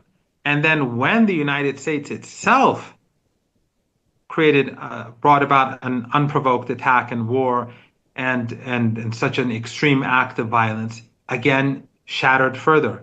So the United States has basically taught the younger generation in Iran, where many of them were thinking differently, or let's say they believed Western narratives, they taught them not to believe them, and that the West is indeed aggressive, abusive, murderous, supportive of ethno-supremacist regimes that have nuclear weapons, that carry out genocide, but they will victimize you and make all sorts of claims about you, all of them without foundation or basis. And again, I go back to CNN. CNN today said they were speaking about sleeper cells in the United States. That's disgusting. What they're doing is demonizing ordinary Americans who may be Iranian or Arab or Pakistani or Asian or somehow sympathetic or friendly towards Iran. They will be singled out. They will feel threatened. And the objective there is to create an environment which would justify further death and destruction directed at ordinary Iranians in Iran. Mohammad Marandi, as we wrap with you here, I want to, ask you where you see this going from here. I mean, I guess you can't really predict how the U.S. is going to respond to the response. But it does seem like, I keep bringing up the Israel factor, but I think it's an important one because this is a country that you've mentioned has been committing genocide for the last 20 months. Is continuing to commit the worst horrors we've seen this year. I mean, just today, they bombed Tehran, they bombed Lebanon, and of course, they continue to bomb Gaza. Sometimes they're bombing 5 countries at a time. There's been days where they've bombed Yemen, Syria, Lebanon, Palestine, all on the same day. I mean, it's insane. It seems like, honestly, at this point, it's giving really Nazi Germany vibes where, I kind of saw the Israeli attack on Iran as like the Germans invading Poland. And so I'm just curious what you see happening in the region with this menace, because it's not going to stop. The Israelis are, as you see, completely out of control. And then, of course, there's the West Bank, where they're regularly killing people and they're carrying out ethnic cleansing, constantly destroying people's homes and so on. I don't know where it's going to go, Rania. I have no clear idea. It depends on what happens next. If the United States chooses to get into a fight with Iran, I believe that it will create a global economic meltdown. I think it will lead to an economic depression that will be far worse than the 1930s. And it's not just oil and gas in the Persian Gulf, it's the whole of West Asia and the Caucasus. I think that many in the United States don't recognize how dangerous the situation is for the globe. And Trump's recklessness has pushed us very close to such a situation. On the other hand, with regards to the Israeli regime, I don't know how this is going to end, but Iran is determined to make sure that the Israelis feel that they made a grave mistake by carrying out this aggression. Iran is adamant that the Israeli regime does not feel that it has achieved any success, because if it is allowed to feel that way, then that would encourage it to carry out further aggression in future. And we know that whatever the Israeli regime does, whatever aggression it carries out, whatever it does to anyone anywhere, the Europeans and the Americans will support it. Even when they subtly criticize it, it's only to decrease pressure from the public on themselves. Otherwise, after almost 21 months of genocide, there are no sanctions against the Israeli regime coming from Europe or North America or Australia or New Zealand or Japan or Korea. They're all in it together. So it's very unclear to me how this will end, whether on the front with the United States or with the Israeli regime. But Iran is determined to make sure that aggression by the United States or the Israelis have no dividends for them. Well, very kinetic environment, as they say. So a lot to continue to follow here as we go into the next hours and days. Mohammad Marandi, we really appreciate you, as always, coming and help us sort through what we know in this moment. Thank you very much for having me. Mm-hmm. Rania? Well, Eugene, I just keep looking for updates, and it seems like we don't know much more other than that the United Arab Emirates has now shut down its airspace based on flight paths and air traffic control audio. That's what is being reported based on those things. But the news media is reporting as I don't think there's been like an official announcement from the UAE. But all that's to say, I think that's probably a precaution that's right to take, considering the fact that the United Arab Emirates also hosts U.S. bases. I mean, it really is incredible how many U.S. bases are hosted surrounding Iran. Like every single American adversary, they are completely surrounded by U.S. assets and military hardware pointed at them. So it's incredible and definitely a historic moment to witness a war like this tweeted. I don't know how else to put it, but here we are. I'll throw it back to you, Eugene. No, it's a good point. Listen, when the first Gulf War happened and it was live on CNN, everyone said, this is this big step forward because now you have 24-hour news covering things like this. And of course, there was the famous Peter Arnett broadcast there from Baghdad as the bombs were raining down. And of course, now we're in well beyond the 24-hour news cycle. We're in the social media era. So everything is available all the time. I mean, this is why the Israelis are telling people don't film anything, don't post anything, although that's not working. People are filming and posting things, which is honestly not surprising. If, missiles are blowing up buildings around you, you're going to tape that. But obviously, the ability to broadcast what's happening in the context of a war in real time visually, obviously for some time, vis-a-vis radio and television, you had some sense, but the independent choices of people and what they show, is I think an interesting factor. And I mean, I was watching this, it wasn't really good, but it's the Netflix thing about, quote unquote, Black Hawk Down. But one of the people they interviewed was a Somali guy who, was a journalist and who was taping a lot of the just, deaths of civilians and different things like that were happening in the context of the quote unquote Battle of Mogadishu. And a lot of the footage some of it was shown, of course, and he was talking about how he was the one who actually got the footage to CNN and BBC and some of these other people to show what was going on. But obviously, a lot of his footage was not shown, of children being killed and other things like that. And it was extremely powerful footage, I thought, for what you don't really hear. I mean, people have seen the Ridley Scott movie, but that doesn't depict it whatsoever. And they also talked to Somali civilians and people who had been blinded and other just elements that didn't get shown, that now, since you have people out with their phones, you can show more of that because people are able to just get it out unmediated by any editor. But can't remember the gentleman's name, unfortunately, but I do have to say it was powerful footage of what happened in Somalia there. I want to get ready to go to our next guest, but I am hearing that Qatar is saying that there are no casualties in the attack. And allegedly, according to the New York Times, there are air raid sirens sounding in Bahrain. And of course, that's where the Fifth Fleet is, if you've noted a couple times. But the good news about all of that, Rania, is that we have veteran war correspondent Elijah Magnier with us. And always happy to hear your take on all of these different pieces. Elijah, thanks so much for joining us. Thank you for having me.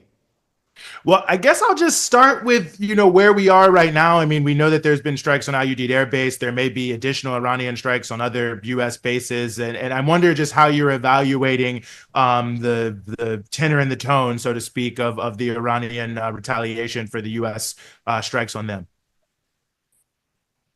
I think the Iranian counted how many missiles the Americans fired at them with their first declaration of war against the Iranian nuclear site, and they fired exactly the same number at Al Udeid military, the largest US military base in the Middle East.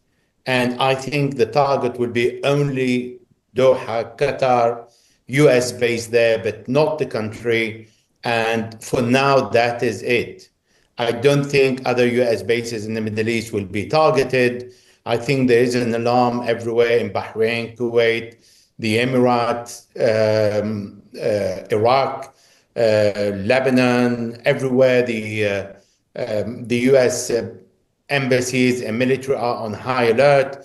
But the Iranians are saying this is our response because the Americans gave a warning prior to the Iranians before bombarding. The Iranians did exactly the same and gave the Americans a prior warning, enough to make sure they evacuate their base. And the American personnel escaped from Al Udeid before the bombardment. This is why the Iranian did not want to inflict any human casualties on the Americans, exactly the same as the Americans did not inflict human casualties on the Iranians, although the Americans were the aggressors. However, the Iranians are retaliating by saying, if this is where we stop, we're ready to stop it now.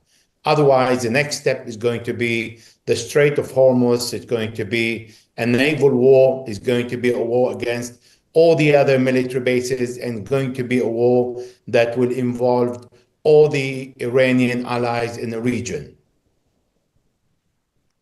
Elijah, I think there's also the fact that you have this man, and I don't like to, this is not, Israel is not about Netanyahu. Obviously, Israel's carrying out what Israel would be carrying out, but Netanyahu is determined to impose an order on the Middle East where he's the king.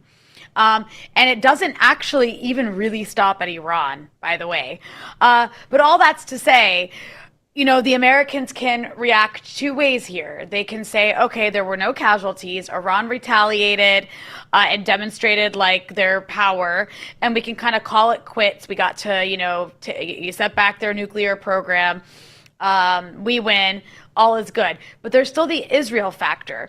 And Iran and Israel do seem to be caught in a kind of war of attrition. You see Israel's running out of interceptors to take out the Iranian missiles, and they're increasingly making it past all the air defensive and doing quite a bit of damage.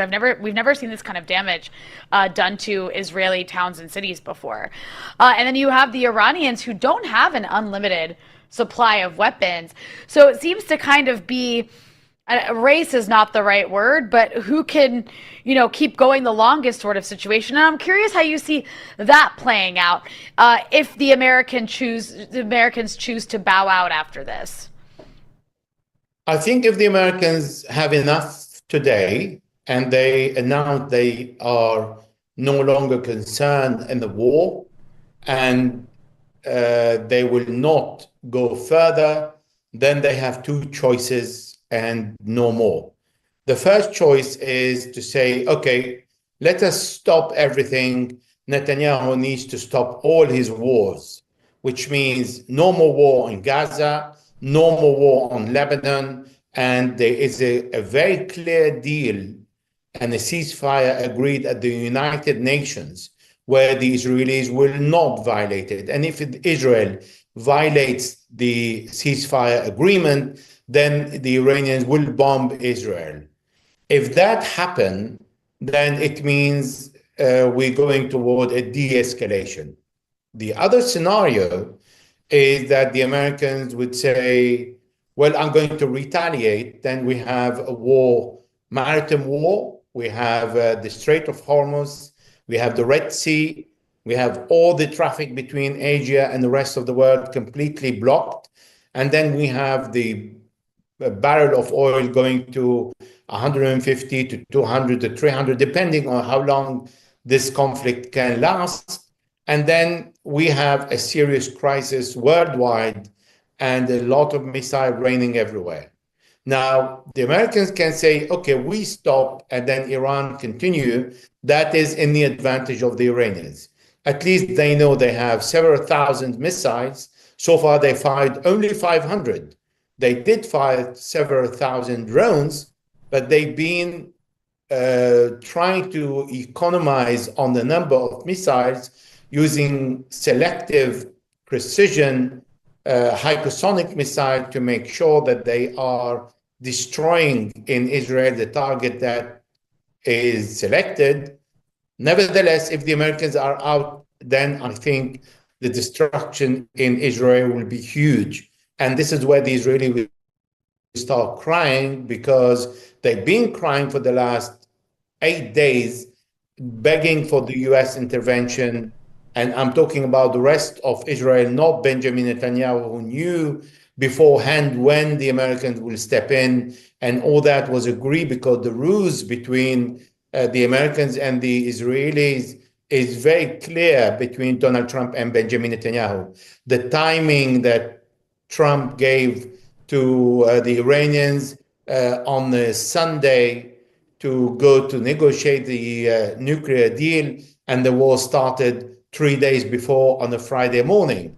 And then the second act is when he said, I give the Iranians 2 weeks to think about it. And then the next day he bombed Iran. Therefore, everything is planned when the Israelis cleared the sky for the Iranian B-2 and the bombs. And then the Americans walked in to claim victory and for Benjamin Netanyahu to give this victory to Donald Trump.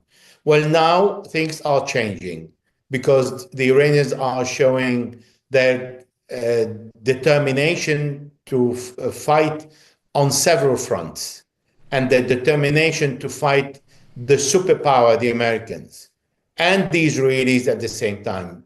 They will not stop raining the missiles on both sides. Doesn't mean Iran is not going to be damaged. The damage in Iran is going to be huge. But the Iranian leadership accepted from day 2 and 3 all the casualties and accepted the fact that they will be damaged. And that is no longer an issue that will stop them from continuing the war.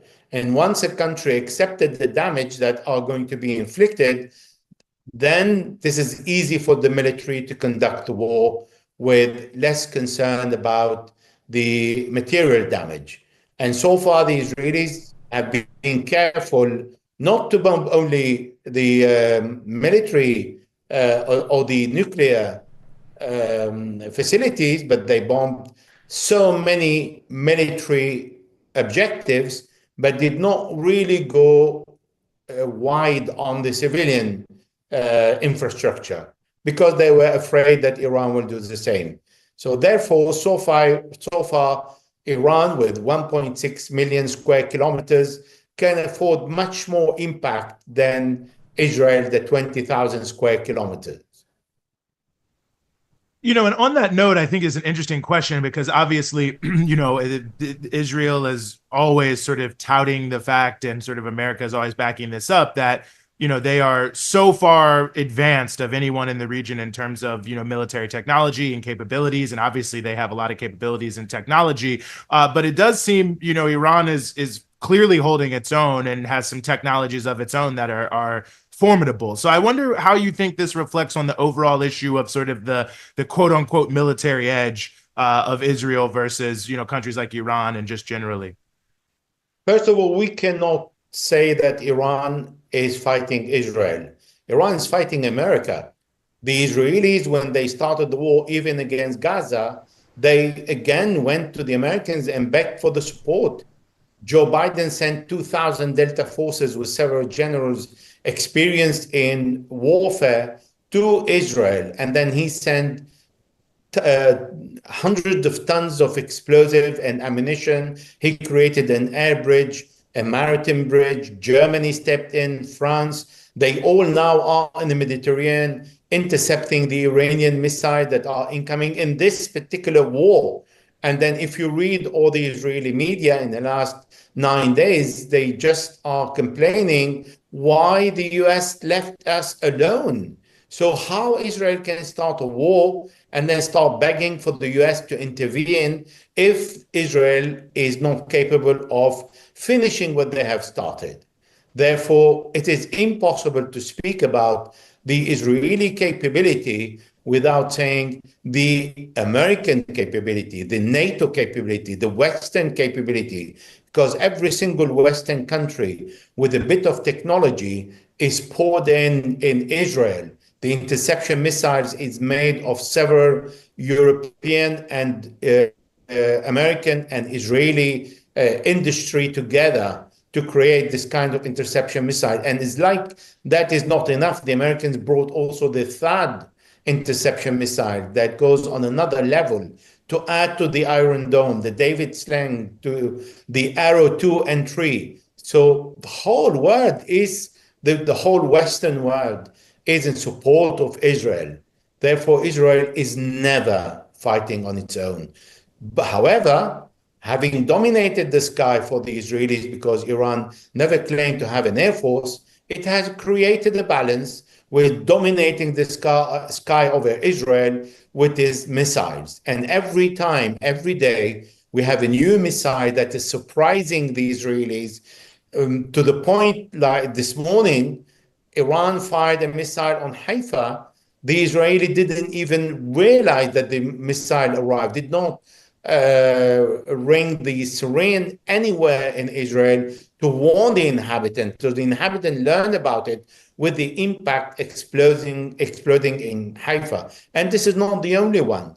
So there are so many missiles, new missiles, that the Iranians brought on the table, fired these missiles for the Israelis to understand that they really don't have here a non-state actor to fight like Hamas and the biggest concentration camp with open air, or Hezbollah limited with the capability, but they are fighting for the first time since 1973 a state actor with capability to retaliate, even if all the world technology is in Israel and the most modern jets are under the Israeli control, and also all the satellites and the intelligence services at the surface of Israel, providing Israel with information, intelligent information, to select the target they wanted. Elijah, I wanted to ask you, in your recent piece, which is titled, that you just actually posted, I think before you came on the show, Sovereignty Under Siege, Iran, the West, and the Illusion of Choice, you wrote something that really stood out to me. You said the belief that strategic restraint would be rewarded has collapsed under airstrikes, sanctions, and the silence of institutions tasked with upholding international law. And then you talk about the lesson for Iran is unambiguous. Sovereignty is not granted. It must be asserted relentlessly. And so I raise this because, I think there's been a lot of a criticism maybe in this part of the world about the fact that Iran's method of strategic restraint has not worked. It has only emboldened its enemies. And you're saying that that has just, died under the weight of these airstrikes. And I want to ask you about the issue of building a nuke, because for a long time, Iran wasn't, even though the Americans and Israelis were saying that they were. And people here, again, would say, well, why isn't Iran just doing it? It actually would have deterrent capacity for them. So after this strike on their nuclear facilities and this just complete naked aggression, where do you think that leaves Iran's strategy of strategic restraint?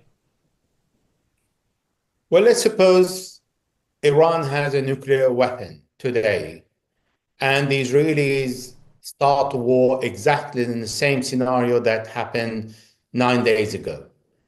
Israel has a nuclear capability, and it has nuclear war. And 20 years ago, one of the Israeli scientists came out and told us that Israel has 200 warheads.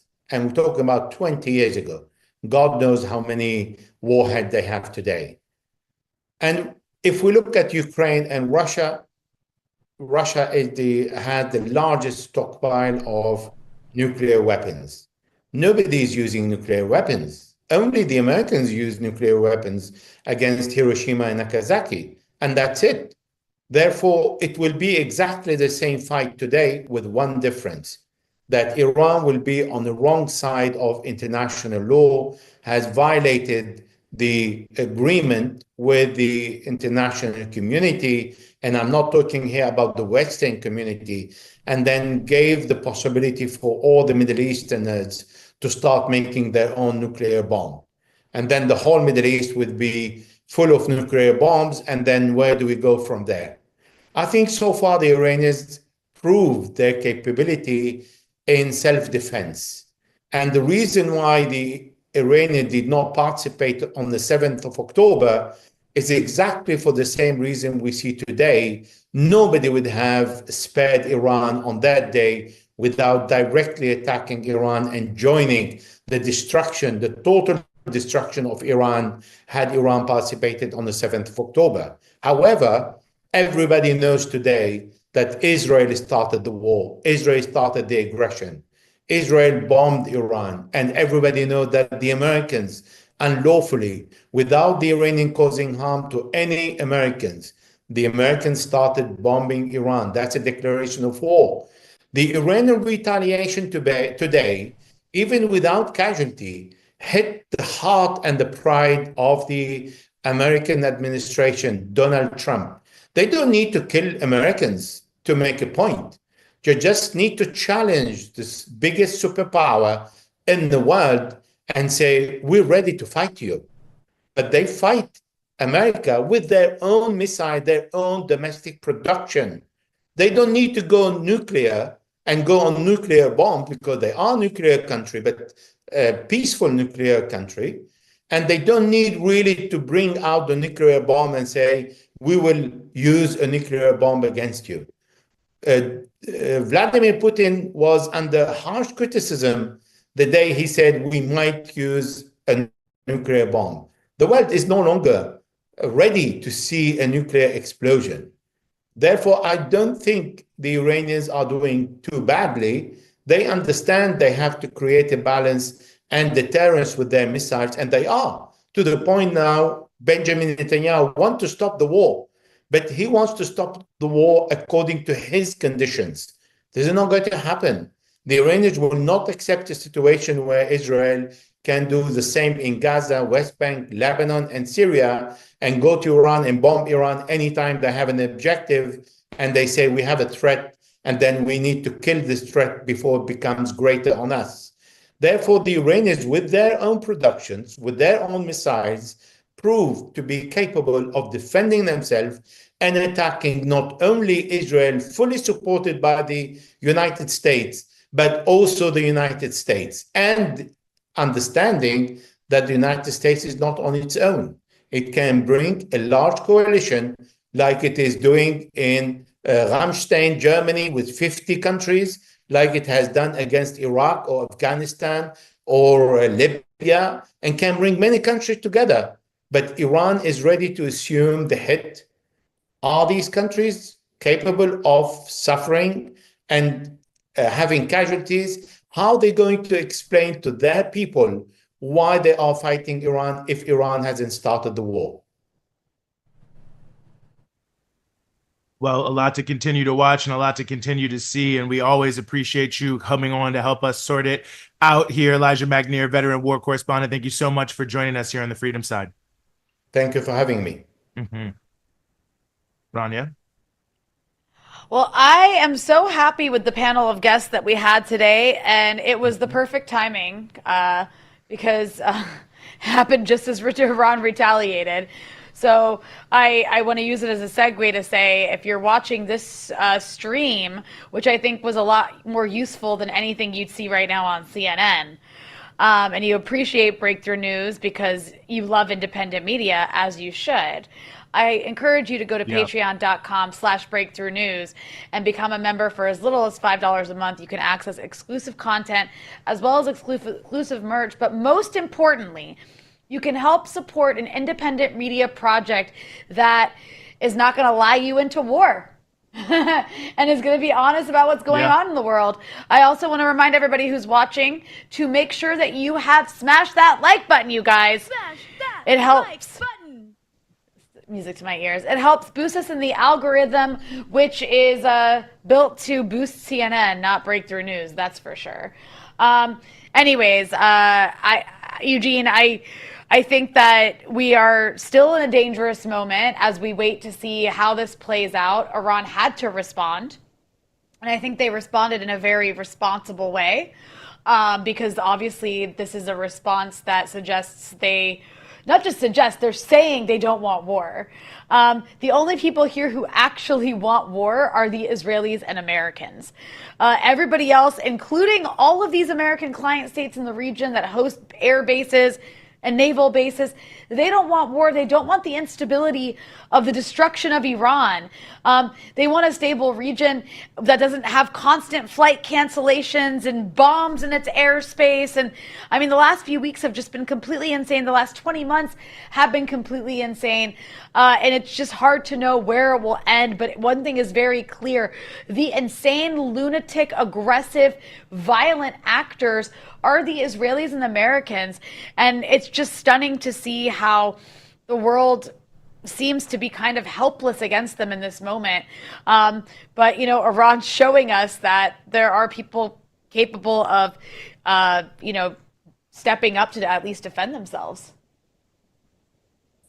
Yeah, no, I mean, I think that's very clear. And I think that, it speaks to, again, what we were talking about earlier, that, the United States has created a reality in this unipolar era that might makes right, that there are no negotiations, there are no nothing. I mean, you can just have abject surrender, and you can certainly just be a total client state of the United States, but you have to really accept that you will have essentially no sovereignty whatsoever. And the images you're seeing here, of course, are on the strikes there in Qatar, but you'll have no sovereignty whatsoever. I mean, you think about just the context of, military technology, and, the U.S. has this deal with Israel that they will never allow any of the neighbors to have like U.S. technology that could be on par with Israel. And you just think about these countries like Jordan that are helping Israel by shooting down Iranian drones and trying to shoot down missiles, or Egypt that has basically just turned its head the other way at the context of the genocide in Gaza. I mean, of course, they're doing rhetorical statements, but,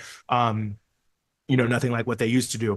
And so if the countries are totally abject in front of U.S. diplomacy, like, why would you need to restrict their access to technology vis-a-vis Israel? And it's obviously because the role that Israel plays is a special role, and that it has this outsized reality that for U.S. imperialism, it's indispensable to have Israel there to control Arabs and to control Iran. Like, I mean, that's what it really comes down to. And this is how Israel, and I've said this before, but it's important for people to know the history of Zionism. This is exactly how they sold themselves to the British imperialists and how it was transferred to America. I mean, the context of global imperialism is historical. I mean, obviously imperialism is a system. It's the internationalization of monopoly capitalism, but that happened in a very particular historical framework. And it happened in the framework of colonialism. It happened in the framework of essentially these European, Anglo-European nations dividing the world amongst themselves and deciding that they would dominate it forever.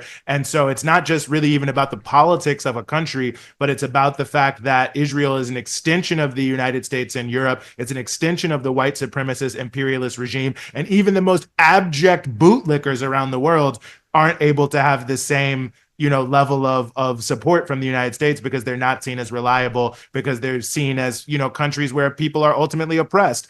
And Egypt is doing what it's doing now, but if you give them the F-35, what if they get a new government tomorrow? They might use that against Israel. You know what I mean? And so they ultimately recognize that there's a certain reality here in terms of Israel's role. And I think this whole thing about, it's just the Israel lobby and blah, blah, blah, not that the money doesn't make a difference, is I think often misplaced. I really do not think Israel controls America whatsoever. I don't think that it's just the AIPAC money that is responsible for this. I think it's the fact that Israel is an extension of the U.S. imperialist goals to dominate the world. And so there will always be total alignment between the sort of needs of Israel and the needs of the United States in that regard. And I think we have to see it like that to understand the real reality. So I agree with you. I think it's a very dangerous moment, very dangerous zone. And we'll do what we can to continue to, cover all the different pieces. So, Eugene, I just want to say it's being reported by the New York Times claiming to have been told by 3 Iranian officials familiar with the Iranian attack plans that it was coordinated. I kind of suspected this, but I don't even know how true it is, but that the attacks were coordinated with Qatari officials, or at least they gave them advance notice, which doesn't surprise me. And I did say earlier in the program, it's interesting they chose to hit the air base in Qatar rather than hit the U.S. base in the Emirates or the naval base in Bahrain. Because they have better relations with the Qataris. And at the end of the day, the Iranians don't want instability in the region either. They don't want war with their Gulf state neighbors, even though their Gulf state neighbors are all mostly aligned with the United States because they host U.S. air bases. And it just goes back to the fact that the unstable actor in this region is the one on the other side of the world. It is the Americans who continue to arm the Israelis to bomb everyone into submission. They want this region to be a slave to American imperialism. And your choices in 2025 are you either be a slave state like Jordan or Egypt, where, by the way, everyone says, just listen to the U.S., submit, and everything will be fine. Those countries are full of really high unemployment rates and really miserable people and really horrific police states to control populations that hate Israel and don't want to be slaves to America. So all that's to say, these little pockets of resistance that you have in this region that are portrayed as so irrational and so ridiculous and so violent. I mean, if you look at Iran, again, Iran just choreographed a response to show their power without escalating further. But you know what? There's some lunatics in charge of the U.S. government. So it's really hard to predict how their response to the response will be, Eugene, because you've got people like Marco Rubio and the head of the CIA, what is his name, Ratcliffe, who's kind of a psycho. The head of the Joint Chiefs of Staff, I forget it's Corella. Raising Cain. Sorry, Corella. These people are completely nuts. They just want endless, perpetual, insane, demolition of anything that stands in their way. And so anyways, that's where we're at. So this isn't, over with this strike back. It's, hopefully it'll de-escalate, but it's really, like you said earlier, once that escalation ladder started, it's hard to go back down, even when there's off-ramps, especially when you're dealing with lunatics. Indeed. And we know a lot of these people are from the neocon consensus that want regime change in Iran. And of course, there's that famous Wesley Clark speech about how, they had the list, the 7 countries. We're going to go in and we're going to take them out. And they've gone into most of them. And if not taking them out, totally balkanized them in the case of Somalia and others. So we'll have to continue to watch it. We'll have to continue to see. There's going to be a lot there. There's always going to be a lot from Breakthrough News. I think at this point, though, we will move to a close here, but continue to follow us. I want to say one thing. Eugene, before we close. I want to tell people I am doing a live stream tomorrow at 2 p.m. Eastern Time, 11 a.m. Pacific Time. 9 p.m. Palestine time with Trita Parsi, the executive president, I believe, of the Quincy Institute. So very much looking forward to that. So make sure you're back here tomorrow around this time, actually, to check out that live stream here at Breakthrough News. Go ahead, finish your sign off, Eugene. It's fine. Hit subscribe, hit the alerts, and you won't miss it. For myself, for Rania, for the whole Breakthrough News team, we will see you next time.